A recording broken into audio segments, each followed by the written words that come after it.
You were not aware of what was going on back home, but you were aware, and you are back to darkness. Well, I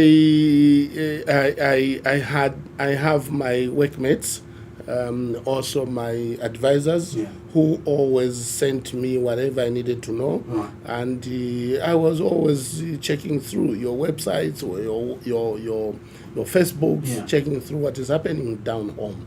Wherever I was working for my country, Yeah. so I had to get information from. information. Yeah. Exactly. But then let's discuss Munthu Party. Yes. I know that a few weeks after it was launched, we hosted you here, and we were basically trying to find out what Munthu Party was all about. But now we'll be asking different questions, and different questions will be, where are we? What are we doing? Elections are not far from now, and we need to know how your mobilization strategy is going, if at all there is one in place.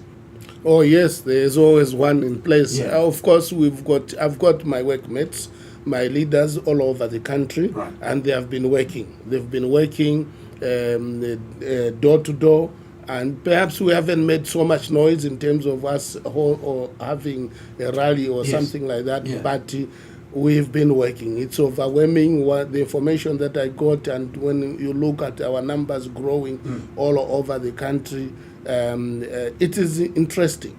And now when we add some more salt to it and some more sugar to it, I think things are going to be much better for us. Yeah. And so, in as far as mobilization is concerned, how are we looking like in as far as structures are concerned as well? Well, we have structures all over. Okay. In every constituency, we have people that are doing the work. Very soon, we were looking at having our general meeting around the 14th of November. It's a very special day for me, but should we not make it, we'll have it the first month of next year, which is Tell us January. about that special day. Well, 14th of November, it's a day that I was invited to become the president of NAREP. So that was my my basically active political Journey started. journey. Yeah, it started on the 14th of November 2019. So that day is a very important day for me, and I had proposed to my members to say, look, if we can have it again there. It is a Thursday this time, and that time it was a Thursday as well. Oh, yeah. So it coincides, yes. Yeah. It was a Thursday, and this year it's again a Thursday. So I hope that we'll make it on the 14th of November to have our general meeting where we have everyone from all over coming to Lusaka. Yeah. Yes. But look, this country undoubtedly is going through a very difficult patch. The drought has had its own effect on the agriculture. It has had its own effect on the water and sanitation situation now. And now it has hit hard on the energy. Yes. How can we get out of this? I don't want to ask a question, how did we get here? Because some of these are not man-made situations. But how do we navigate throughout this situation? You see, Zaki, I spent the last 5 months, I say 5 months outside this country. Right. And for me, was to learn. One of the things I was doing was to learn. It's like I went to school. How is it that our friends who don't have the resource, not even a bloop, if you go to I'll in fact use my friend's words, which is circulating around, to say in Dubai, it's a desert. They have zero load shedding. I will use the same word so that when I come into power, they can cut it and send it again. And what did my friend say, the incumbent? He said the reason is the leadership was poor leadership. I will say the same. I will echo his words. And what I learned when I went outside is exactly that he was talking. Only that he did not know how the solution. He doesn't know the solution. He doesn't have the solution. We have the solution. Which is? You see, let me tell you, I'll give you some few statistics that I have down here. I'll give you some statistics, what is going on. I will copy from the so-called first world, as well as the powerful economies of the world. I'll start with the States, with Germany. In Germany, 80% of electricity is from the fossil energy, so thermal energy. Okay. In USA, it's about 60%. In Japan, it's 70%. In Canada, 70%. In Russia, 60%. In the Emirates, Dubai, which he meant, 99% of their energy comes from the fossil. In UK, it's 41%, very good. In France, it's 10% because they use a lot of nuclear. In Zambia, it is 9%. And from that 9%, 5% comes from coal, and 4% comes from these others. Now, that's where the problem is. We need to up our fossil energy source. Yeah. We need, if Zambia pushes its fossil energy source to almost around 50% of what we need, you keep it. When you have problems, you switch it on. When you don't have, you switch it off.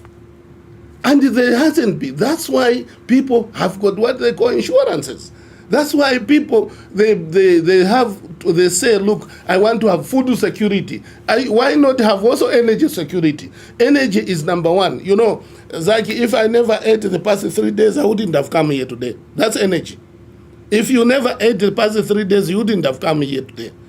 It's the same with our economy, with ourselves. If you don't feed the economy, you can't live. So right up now, our economy is suffocated. It's terrible. We are living as if, we don't have leadership. I'll echo our president, what he said, to say Dubai is a desert. They have electricity throughout.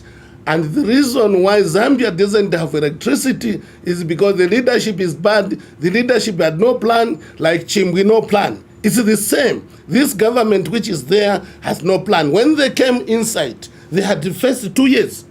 They were going to push the fossil energy. They were going to push the thermal energy. But someone listening from Luapula may not really understand what you mean fossil energy. What are we generating from? What are we generating energy from? Fossil energy just means thermal energy. You are burning gas. You can burn wood. You can burn coal. You can burn oil. We have a lot of coal in this country.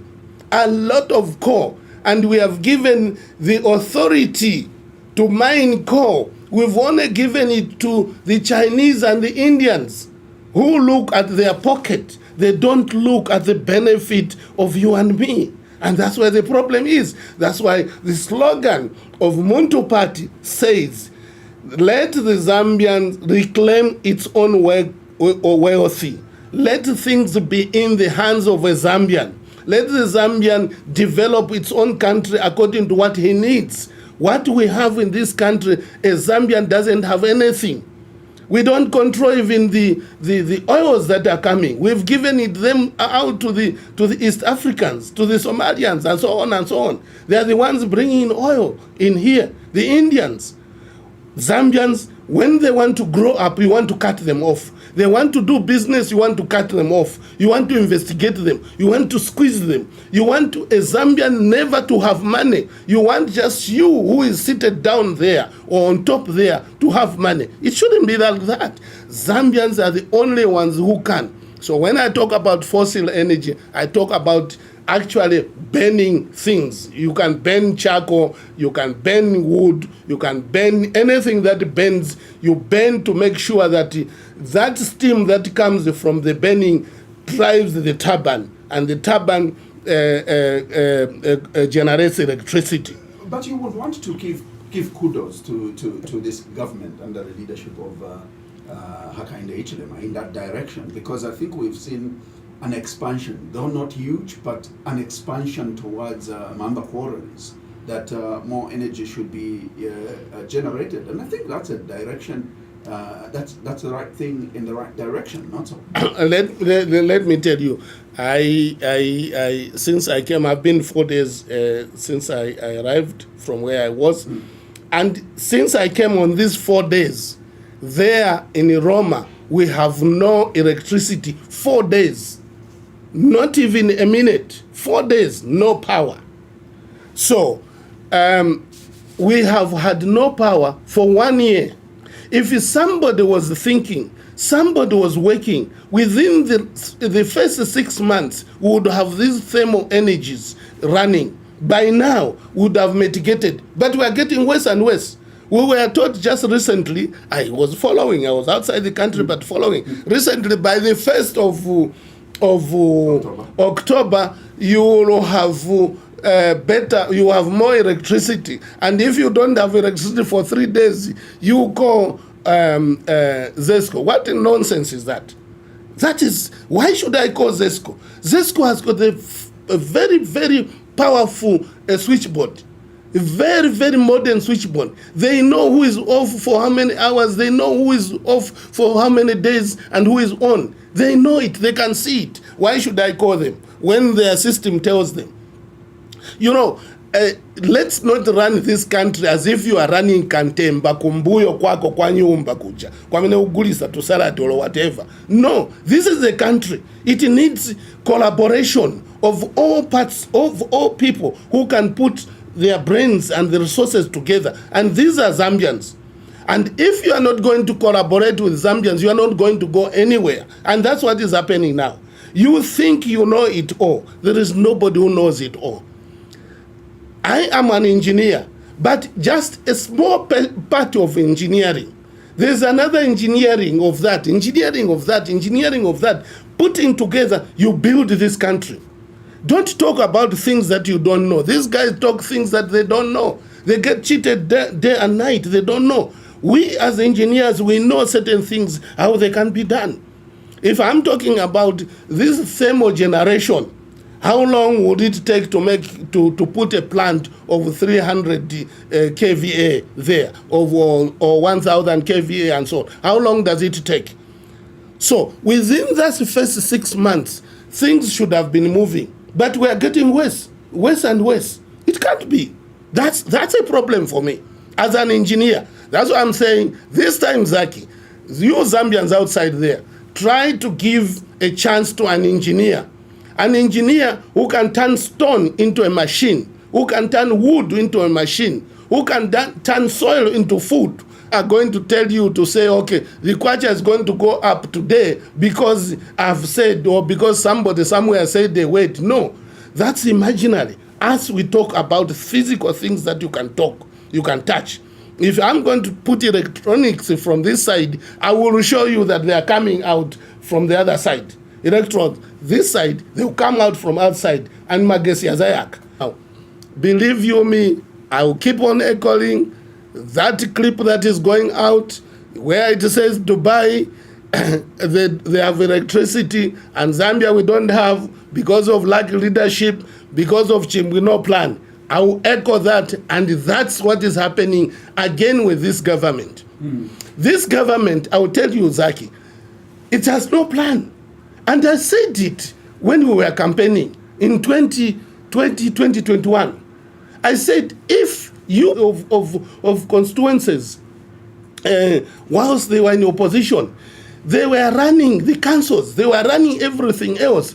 You can see, me when I even look at their budget, which they are creating, you can see that these guys have got no plan.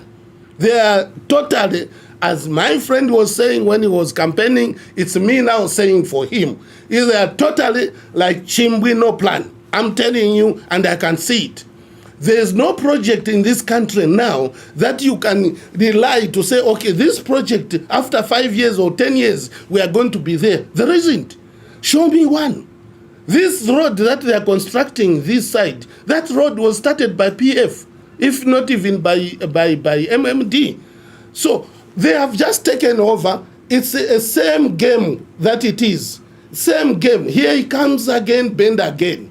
When he goes, you stretch yourself, you start playing. When he comes, you bend again. Same stuff that was happening during PF, same stuff they have taken over. When I look at their budget, I can tell you, there's nothing on their budget that shows that we will have a project that is going to get Zambia out of the jam where we are.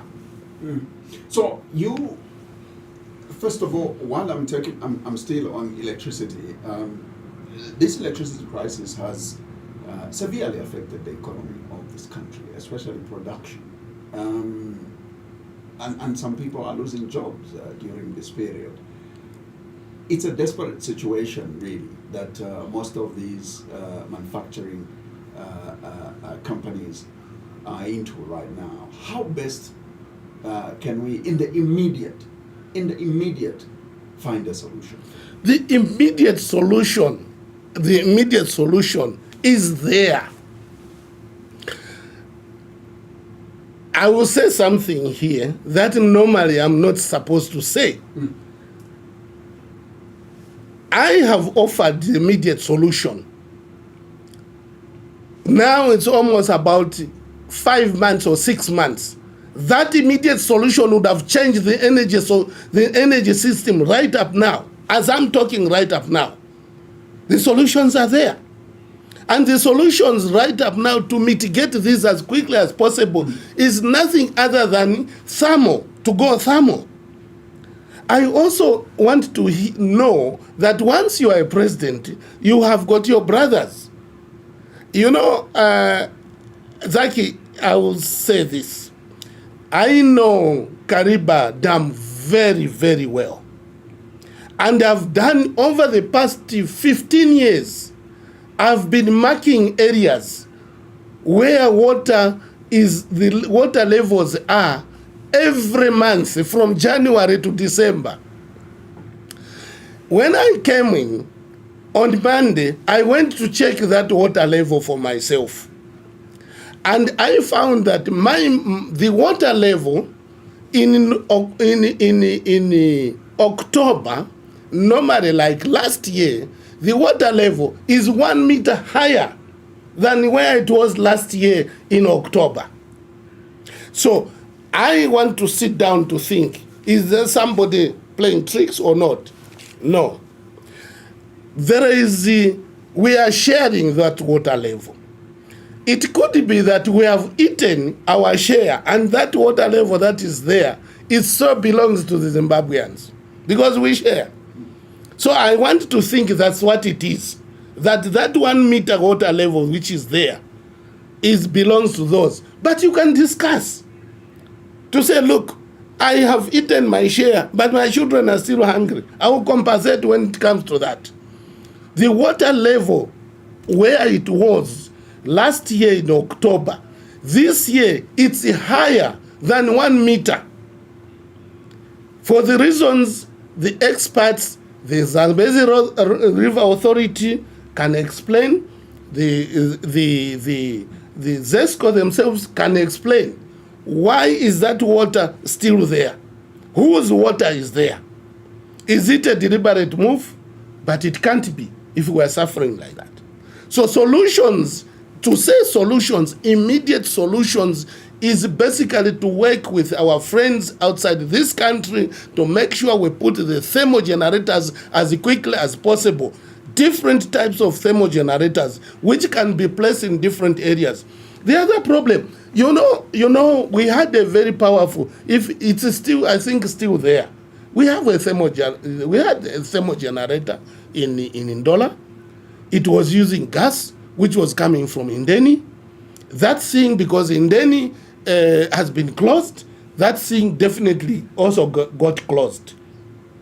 It's a gas thermal generator. Why can I say, okay, let me try, I know it may be difficult, perhaps let me import the liquid gas and pump up that thermal generator in Ndola. It's not working.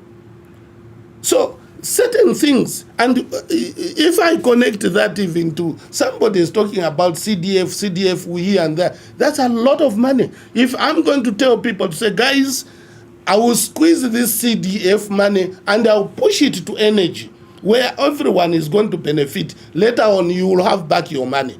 Something like that. But we are sitting and looking and telling people, how can you tell people to say, you go and buy solar equipment for energy? Where will people get the money? They are already suffering. They are suffering. Right up now, Zach, it's bad. You have to go and buy carpenter for lunch, cook, eat it. Because if you leave it, it's hot season, it will get bad. Then in the afternoon, you go and buy chihuahua, put and cook it. This is domestic. What about industrial? I want to talk about you, Zach, here 5FM. How much does it cost you to make sure that I just sit here and talk? You have to buy fuel for this place. You buy fuel for other areas. Even those people that are your partners, they need to buy fuel in order to run. How much does it cost you? The industry now is gone. They are not advertising, and so on and so on. You are down there. Who is helping you? And when tomorrow you are off air, people will be laughing at you.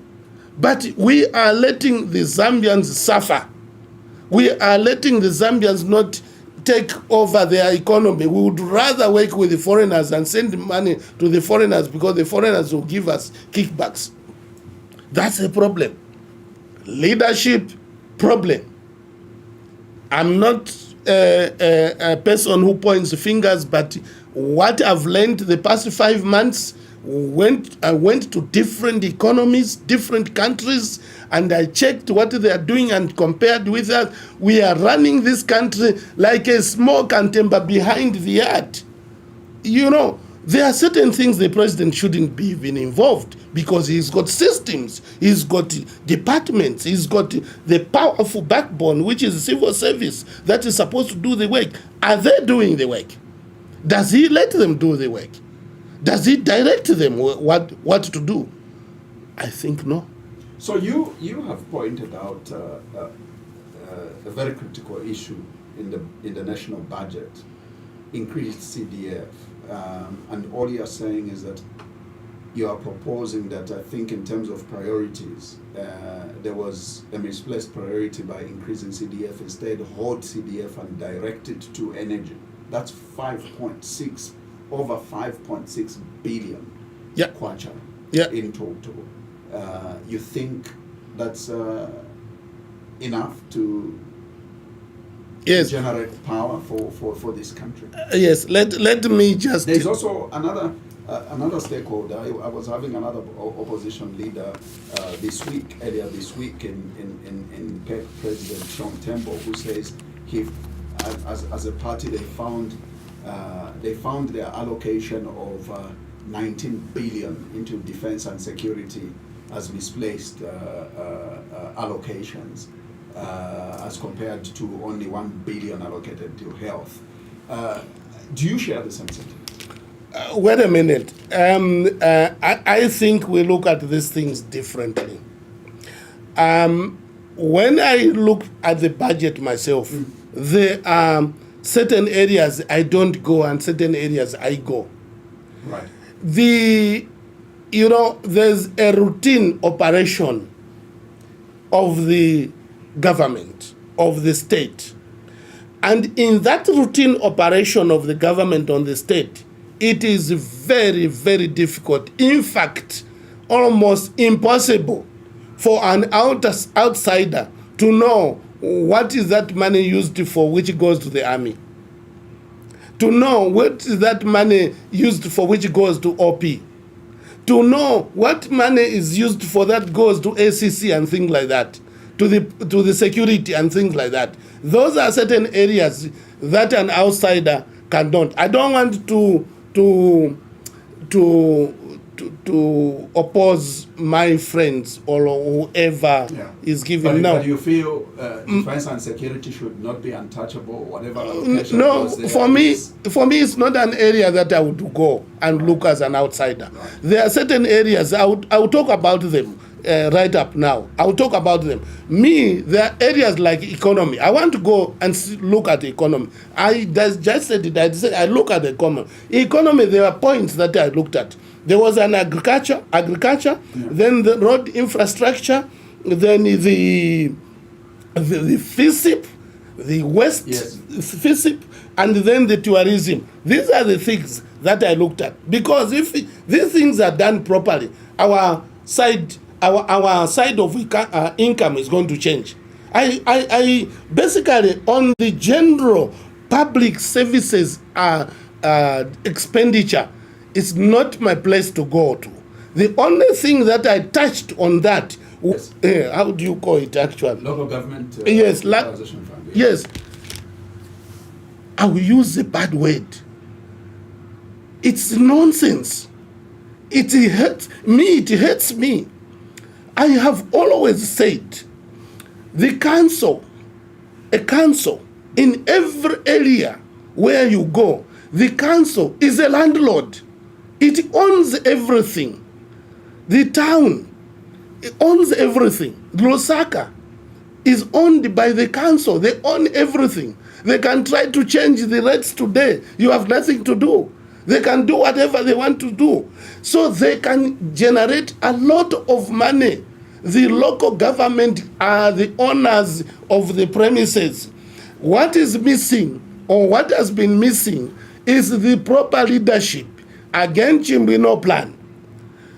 In this public service, me attach this money, which is about 1.5 billion, should not be given to the local government authorities. The local government authorities, they must make a lot of money to be able to fund the central government. Not them to receive money from the central government. It is wrong. That I touch. That's the only part that I touch on the public service. The other things is their routine work. You can't see it. I doubt even if my friend, when he went there in 2021, I think even him was surprised to see what is going on there. Those are things that we outside people have no knowledge of. And let's perhaps keep our line. But you are talking about, when you talk about economy here, from these things that I've talked about, Zaki, there is nothing here that shows me that these guys are going to change the economy. They have allocated about 15 billion to. I look at them, tell us, to say, once I do this, you guys, you are going to be like that. Therefore, I'm using such an amount. Was doing there when she was a minister of finance. There to the end, FISIP must be completely removed. If you want to help the people, give them proper capital in form of given fertilizers, and they go, and that's the end. We are not reaping anything. Some of them, they go and take that bag of fertilizer, go and sell it. Take that bag of maize, of seeds, go and sell it, and go and drink alcohol. So this FISIP must be removed. But if I borrowed the money to go and buy fertilizers, I borrowed the money to go and buy the seeds, I will make sure that I work hard and I pay back that money. Otherwise, I'm in problems. Then there is the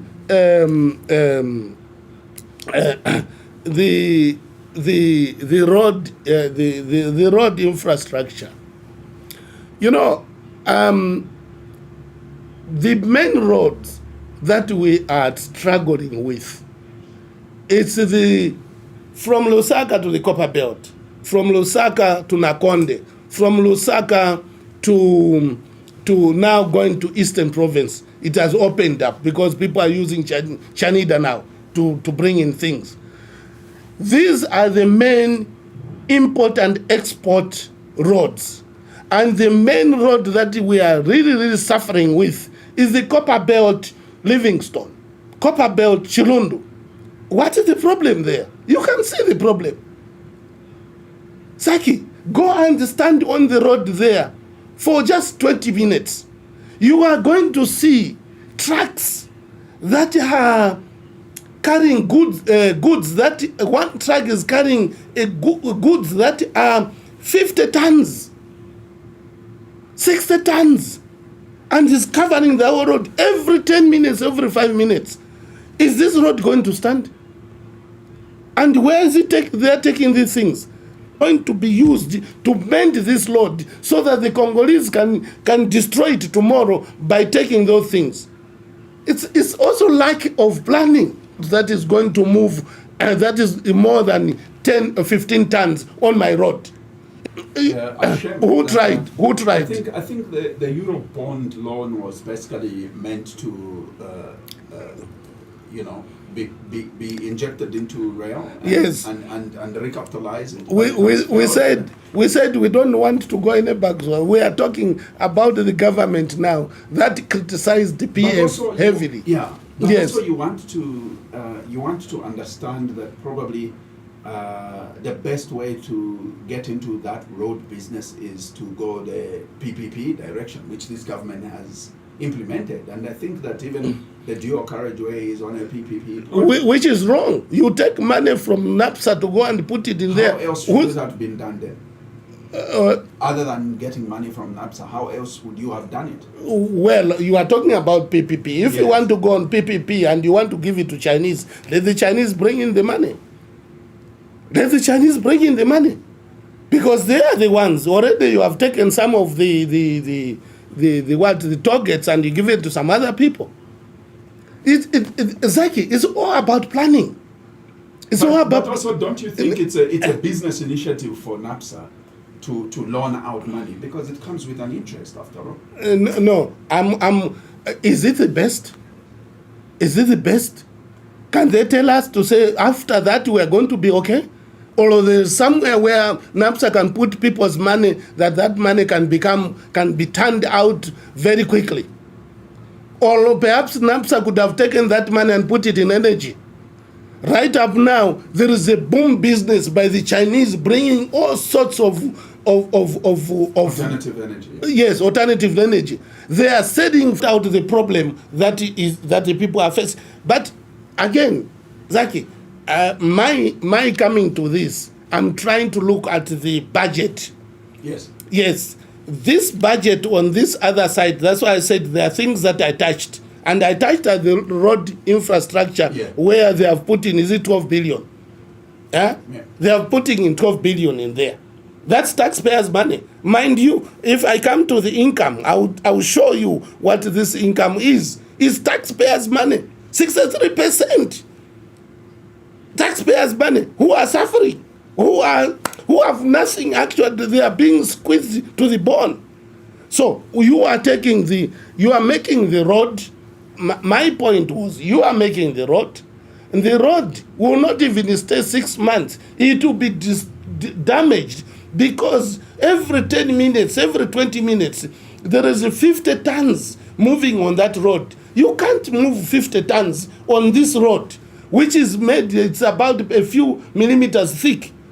Not even in the European roads, they do that.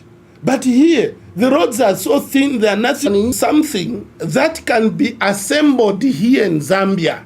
Very similar boats, Mufaka Pamos. It's about 100 tons, and they put it on 2 trailers. They are pushing it. The stuff was about almost 15, 20 meters long on the road. And there's nobody telling them to say, this you cannot do, this you can do. They just move. And the same stuff is not allowed in South Africa. It is taken by rail up to the border, then from border, then the Zimbabweans and the Zambians allow this. They don't have money.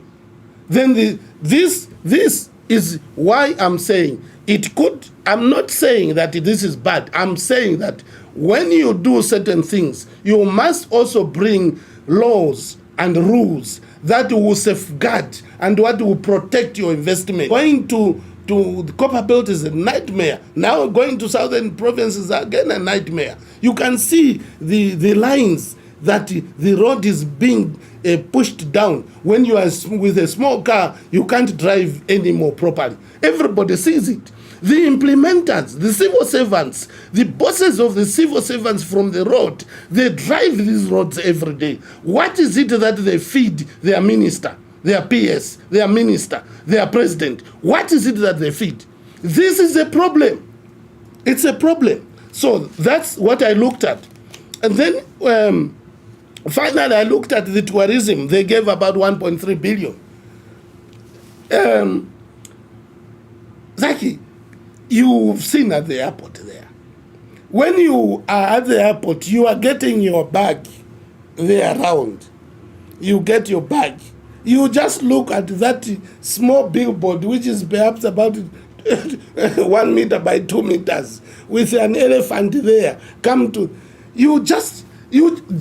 tells you that we are not a serious country. The same country that my friend always referred to, Dubai, town Dubai or Emirates, they have now stopped relying. If they have got 10 million people dropping in and out in one night, each one pays $100 for a visa. $100 times 10 million. There we are, 1 billion in one night. How much they thought they created. You have people here saying, I'm going to Dubai. Create your own Dubai in Zambia. I'm going to Joburg. Create your own Joburg in Zambia. We are people that have got no direction. The direction should come from the top. These guys, the ministers, the presidents and things like that, they fly all over the world. What do they see? And then they come here. They're not ashamed when they come to our airport, when they land. Their vehicles are taking them to wherever they're going. We should be ashamed because we have the resources and the power and the mind to be able to make our own Dubai here, our own London here, our own Joburg here, our own Cape Town here. And then people will come. Tourism here. Now, they give 1.3 billion. On the income side, do you know what they wrote? 74 million, which they are going to get from tourism levy. Is this not a joke of a country? A country like Zambia, over 750,000 square kilometers, with everything in it, with so many minerals, so much water, actually. This, again, comes to the leadership. I want people, when I am there in 2026, to be cutting this and sending him to me to say, you see, Steve, this is what you said. I want them to say, this is what he said, this is what he did. A politician thinks of how he's going to win the election in 2026. He doesn't think about the people. He doesn't think about the well-being of the country. I am a leader. I'm not a politician. I'm a leader that thinks 5 years from now, 10 years from now, 50 years from now, 100 years from now, when I'm lying down there and my children, my grandchildren are playing on top of me, my body is down, they can say, okay, our parents worked. Not what we are going. We are, the other day, in fact, let me mention this. The other day, in fact, I was still away, but they sent me this clip. The Minister of Lands saying Zambians should learn to buy land. Otherwise, they'll be squatterers. Now, I start asking. She's a lady who is very close to me. I know her. She's a friend and things like that. I start thinking and wondering. When they go into these offices, these people, they stop thinking. Because land, virgin land in Zambia is not for sale. It's not for sale. Virgin land is not for sale. People outside there get to know anybody who is selling you virgin land, Chibush, Chishatini, so is committing a crime. That the president allowed that land, that bush land, to be sold to Zambian government is a crime. Now, if selling land was part and parcel of the business of us, we should say it on the income this side, on the budget. There should be to say, okay, projection, we are going to get 20 billion from the sale of land. It's not there. But everybody is doing it. That is wrong. The Minister of Lands, he was saying that is against the law. And me, I start wondering, we want to make our own children slaves in this country by giving the land to the foreigners. And the land that is given to Zambians, they must pay their own land. For their own land, they have to pay. A few individuals who are privileged, who are in the ministry, who are connected in the councils, they take big chunks of land, demarcate them, and sell. This is common knowledge. This is something that the president knows. Why doesn't he put a solution to it? The president knows that the land, virgin land, is not for sale. Yes, perhaps because he himself, he has bought a lot of virgin land, so he lets it done. The law must start with an individual inside being principled, having manners to make sure that I should not go against the law. If I let the law, breaking the law, advantage me and push and the others to make sure they are punished, then I'm not a leader at all. My integrity should make me resign. And me, believe you me, if I'm there, I'm doing things that are not right, and the majority of the people, they are saying, yeah, Abwana, resign. Me, I have no problems with that. I would, if I'm the one who is there, when I take over, and I'm doing things that the people are saying, Nyirenda, resign.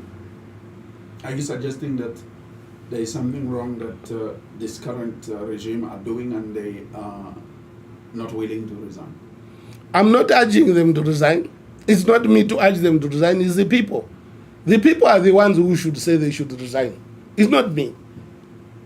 But I'm saying, let the people listen to this very correctly.